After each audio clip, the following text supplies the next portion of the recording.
This is NEGOTIATEx TV. Hello and welcome to the NEGOTIATEx podcast. I am your co-host and co-founder, Nolan Martin. With me, as always, co-host, co-founder, Aram. Aram, you want to get this one started? Yeah, hey, you got that done on the first take, Nolan. Well done.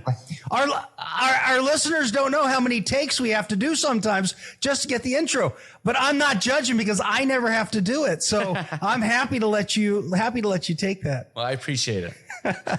Hey, folks, today's guest is Don Rossmoore, author of The Art of Team Communication, Why Team Communication Breaks Down and What to Do About It.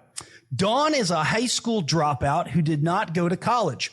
At the age of 30, he was invited by Professor Chris Argyris to take his master's degree at Harvard's Graduate School of Education. Upon graduation, he moved to Los Angeles to take his PhD at what is now known as the Anderson School of Management. During his second year at UCLA, Don was hired to design and lead a 2-day seminar for new first-line engineering managers at Hughes Aircraft Company. He turned the 2-day seminar into a year-long seminar, which met weekly for 2 hours and did a 2.5-day offsite every quarter. For the next 11 years, Don did organizational development projects all around Hughes, including the following product groups: electro-optical data systems, radar systems, satellite navigation systems, and surface ship systems. By the time Silicon Valley was born, he was an expert on the management of engineers, R&D, complex product development teams, product management, and leadership teams. At the beginning, there were very few consultants or managers with his knowledge or skill set. Don has consulted almost everywhere in the world except China. He had been consulting in India for 7 years when he was asked to work in China, but wanting to avoid long travel, he declined. Don is a yogi, having practiced a minimum of 2 hours a day for 58 years, and prescribes practices to help his clients. Don, thank you so much for joining us today. Thank you. It's wonderful to be here. Don, you have an incredible background. How does a high school dropout without a college degree get invited to study at Harvard and then go on to earn a PhD in management? So even though I didn't graduate high school, I was always a reader. I was reading history from the second grade. And in my 20s, my grandmother supported me. I didn't work. So for 7 years, I did 4 hours of yoga a day, and I read history 4 hours a day. Wow. And then I went to Boston. I ended up teaching yoga to drug addicts at Fort Devens in Ayer, Massachusetts. I then turned that into an encounter group because yoga wasn't helping. And then I went to Boston State Hospital. I got trained in a master's level program. I got it because they had 9 slots and they only had 8 qualified candidates. And so they asked me to join. I did 9 encounter groups a week for 2 years. And then I sold myself to St. Mark's School, the oldest boys boarding school in the United States, to do an encounter group. Okay. And then I'm at Harvard Square on a Friday night, and a friend from elementary school who's getting his LLB and MBA simultaneously at Harvard, I run into him. I tell him I'm reading Clausewitz and Machiavelli. I tell him about my group work. And 2 weeks later, he sends me an academic paper about organizational defensiveness. And it's by a guy named Chris Argyris, and it said he's at Yale. And I was so turned on, I called up Yale, and they said, no, Dr. Argyris is now at Harvard. I called him up at Harvard. He saw me in August. Nobody else was in the building.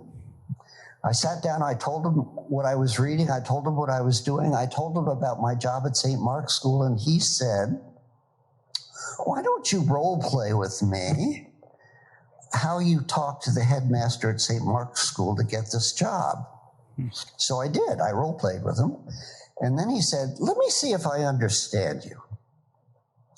You're proposing to teach a new way of behaving, but the way you sold the job is you use the old way which you're proposing to replace. This is in the first 5 minutes. So I slapped the side of my head and I said, you're right. And then I said, what do I do about it? And he introduced me to 2 junior professors, Bill Torbert and Lee Bowman, who had been his doctoral students at Yale. They invited me to sit in on their seminars. And in November, Chris called me into his office and asked me if I wanted to take my master's degree. Wow, that's crazy. It's fast.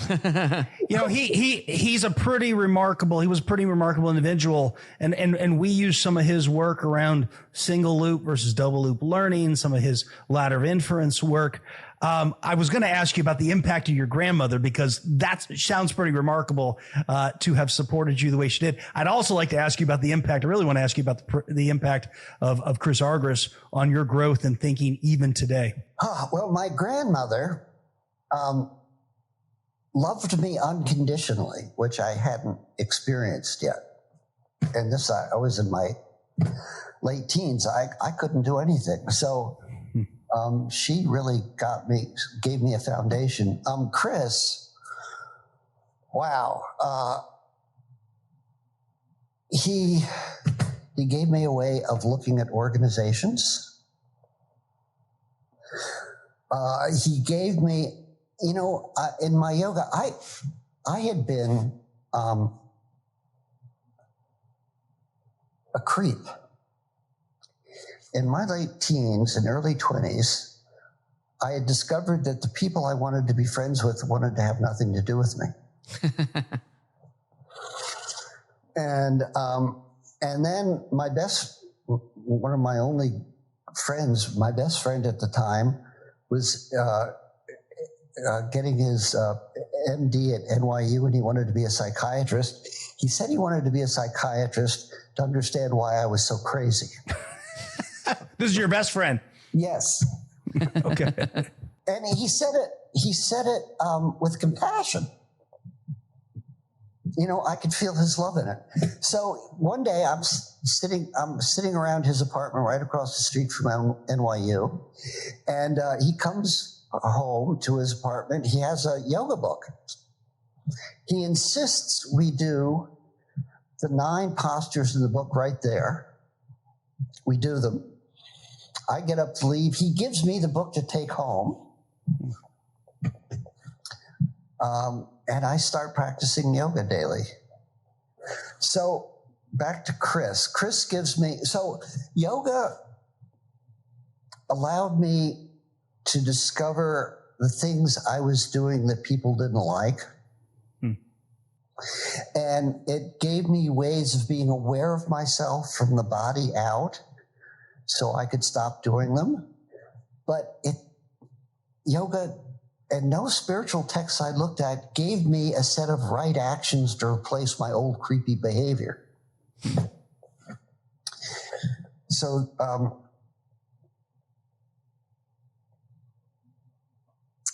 Chris had a normative set of behaviors, which really made sense. And then he had a process for learning, which is we would have seminars. We had tape recorders on the desks. We would get feedback as to our behavior at the end of the seminar. We would get to take the tape home and listen to ourselves. That was very powerful. Yeah. So,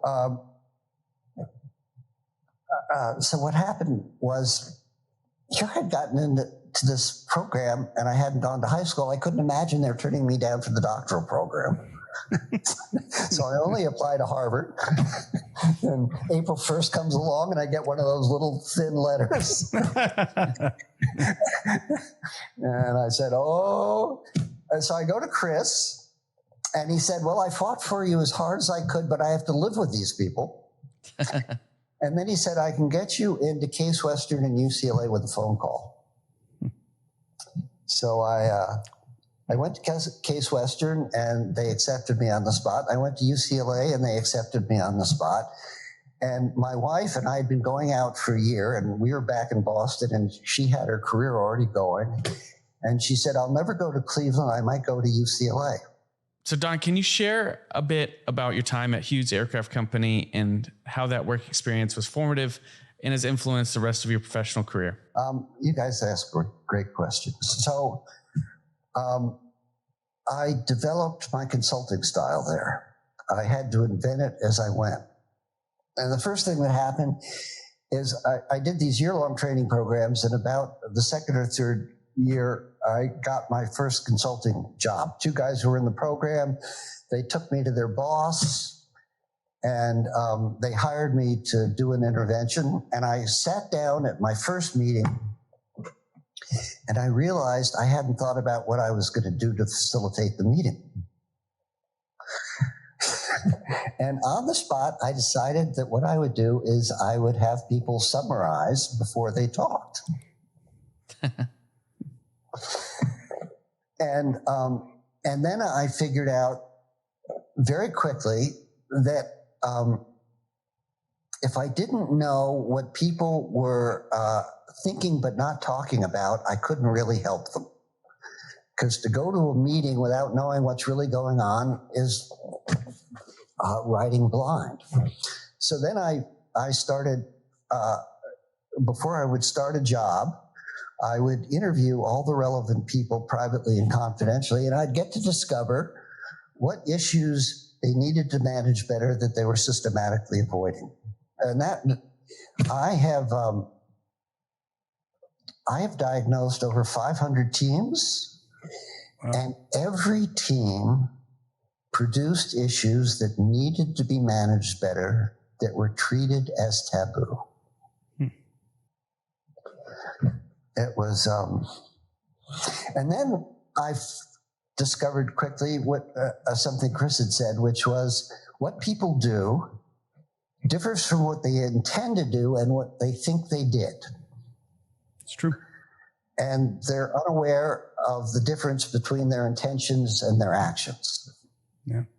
So then I quickly discovered that the next most important thing I could do was help teams and individuals discover what they were doing that was different from what they intended to do. You know, you've consulted with companies all over the world and in a variety of industries, you know, that range from high tech, biotech, financial services, law, architecture, politics. You know, as you reflect on these past 5 decades of work, the diagnosing over 500 teams, you know, what are some common causes or the biggest communication challenges you've had to help organizations work through? Can you share any examples? Sure. We're everyone's defensive. We're all defensive, and part of being defensive is that we're unaware of that. And the way it shows up in organizations is they produce issues that need to be managed better, that are systematically avoided. Teams and individuals, what they do differs from what they intend to do, and they're unaware of it. Oftentimes, plans are made, and the planning excludes people who need to implement the plan, and that creates resistance. And then there are always misunderstandings that go unrecognized, and there are always conflicts that don't get addressed. So a favorite story about misunderstanding is there was a multinational I worked with, and at the time they were selling boxes of electronics, and they had 3 different business units that had different kinds of boxes with the electronics. And what they wanted to do was they wanted to sell integrated systems of boxes. So, but each group had its own operating system. So they needed to come up with one operating system. So my job, my consulting job, was to help integrate the 3 operating system laboratories and help them talk it through so they could design one system that worked for all units. Sounds easy enough. Yeah. but not in practice, was it? Well, it's never in practice. You know, I followed McKinsey around for about 15 years. McKinsey would give these organizations a plan, but wouldn't tell them anything about how to implement it. So one of the most interesting things was, as we started to talk, it seemed like there was a profound disagreement over basic technology. And that meant that until that was resolved, they couldn't come up with one operating system. So eventually, we had a week of meetings in the middle of winter at the O'Hare Hilton. And I thought, here I was in Southern California, I thought, well, there's a tunnel between the terminal and the hotel, so I don't need a winter coat. The tunnel was freezing, and it was very long. So we set it up so we would talk through all these issues, and it was set up so we would talk about this technology issue on Thursday morning. And Thursday morning comes and everybody's nervous. And we start to talk it through, and I keep asking and prompting people to ask question after question to get down to the code. And it turned out that there was no disagreement. They just were using different language for the same thing. And it was such a relief. But it takes some digging in and investigation to figure that out. Yes. It takes more digging and investigation than people usually do. Well, it gets me to my thought, which was, kind of the barrier. Defensiveness is a barrier, and I know we're going to talk about a little bit more about defensiveness here in a minute. But there's a cost when these things don't get addressed. And you talked about some of that. People get excluded, tensions go up. You don't address issues that should. You end up finding out that you're doing a lot of activity, no results. Are there other organizational costs you see when we just allow bad communication or no communication to continue? It increases individual stress.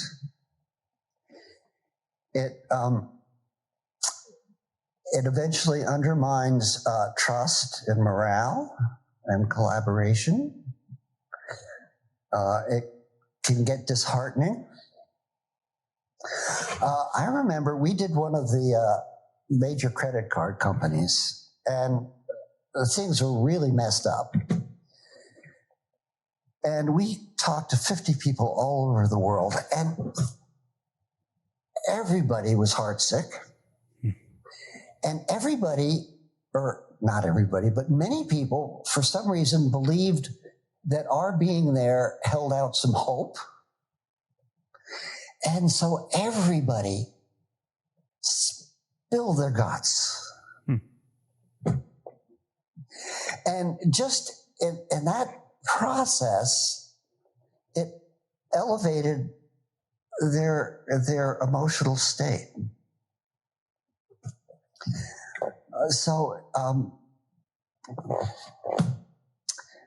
What happened there was the guy who brought me in was designing the new IT system for this credit card company. And there was a fundamental disagreement at the top. His boss, the head of engineering, insisted that there was an aberration in that the banks were now starting to clear this credit card paper between themselves and bypassing the main system in the Midwest. And the marketing guys were saying,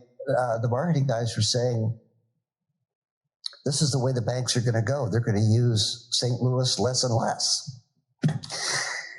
And this wasn't getting, of course, those two visions required two very different IT systems.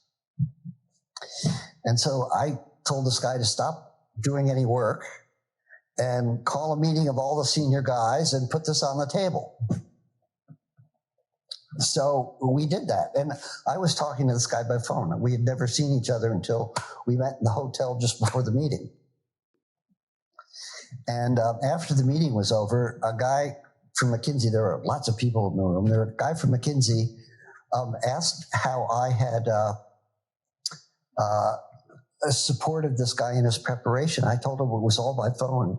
And he said he had never seen somebody so well prepared for such a difficult meeting. And he couldn't believe it had all been done by phone. Right, because in phone we lose so much, right? There's so much lost over when you're trying to have these conversations by phone. I don't find that myself. Why is that? I'm a yogi. And I have no tension left in my body. So what I do when I'm listening is I get my body completely still and I let the sound through my ears play through my whole body like wind does through a chime. And in doing that, I can tell what people are thinking and not saying, and I say it, and they say, "How did you know that?" So it's the quality of listening. I can tell when somebody's leaning forward and leaning back. I can tell when they're slouching. I can tell when they're frowning. Well, that gets to my next question, which is, our listeners know listening is critical to communication. I think you're describing another layer of listening, like a deeper layer. If most of us are honest, we're not very good listeners. We really only partially listen to what others are saying because we're really just listening to respond. This has a harmful impact on our ability to communicate. Can you say more about, why humans just aren't naturally good listeners? Maybe give us some more thoughts. I loved the description you just gave about what we can do about it. And as an incentive, my wife has said, if you can help me become a better listener, no, seriously, if you can help me become a better listener, you get to come over for dinner. Okay, just gotta fly you out here. I'm signed up. So when we're born, the first person we talk to is ourselves. And we talk to ourselves for a fairly long time before we talk to others. And so talking to ourselves is a very natural and very old thing we do. And it's so compelling that we're without practice and training, we can't not talk to ourselves when other people are talking. And we confuse the talk inside of ourselves with the talk outside of ourselves.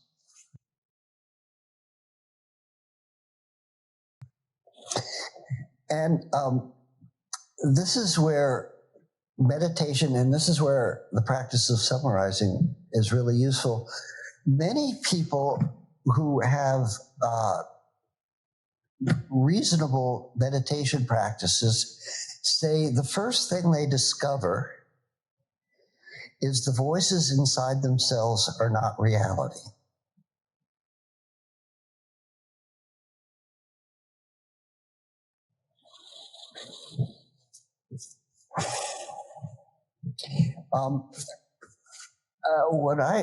What I find useful in helping people learn to listen is to do an active meditation where you sit with your eyes closed and you imagine a conversation you recently had where you really weren't listening. Many conversations with my wife are in that category, more so than with clients. The first place I learned to listen was with clients, because if I didn't listen, I had no value to add. Right. So you do a meditation where you get yourself into a memory where somebody was talking and you weren't really listening, and you want to feel what your body is like, where you're feeling the tension in your body. So we have a non-listening body and we have a listening body. And the listening body is probably the one where you're most relaxed. The more tension we have on our body, the more internal noise that creates.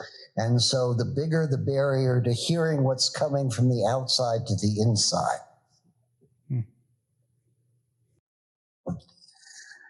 So one has to own that one doesn't listen.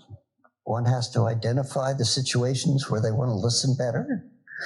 And then what you can do once you know your non-listening body and where you're holding attention is you do a meditation where you get as relaxed as possible. And then you imagine having the conversation with the person and you imagine listening, and you start to become aware of where tension starts to come into your body.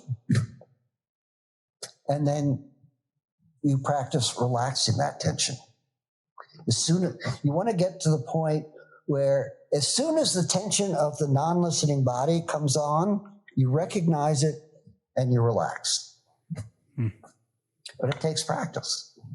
I was going to say it takes practice. How much practice are we talking about? It's different for different people. There's no hopes for Krista. You don't have enough time left. Ouch. Ouch. Accurate, but ouch. Yes, go ahead. Sorry, Don, go ahead. So you want to practice long enough so that you discover that when you're listening, when somebody's talking, you're actually listening and you're not thinking about having to listen. Challenge accepted. Yes. So as obvious yet difficult as listening is, I find the same thing with asking good questions. Sometimes it's in the responses that I get. Often it's in the nature of the questions that I'm asking. Like Aram, my wife, as well as my teammates would appreciate it if I could improve the quality of my inquiry. So what advice do you have for me? I'll tell you a story first. The last 5 or 6 years, so I'm 79, my wife's 78. And a long time ago, it became tedious to be at social mixers. And the last 5 or 6 years I did it, I played a game. And the game was, I wanted to get through the evening without ever talking about myself. Because when I started, all I wanted to do was talk about myself. That was the purpose of a mixer. So the way I learned to not talk about myself was I asked question after question after question. And it actually became a habit. It became a habit. So daughters of very old friends of ours would come over and they would say something, and then they would themselves ask the question they knew I was about to ask.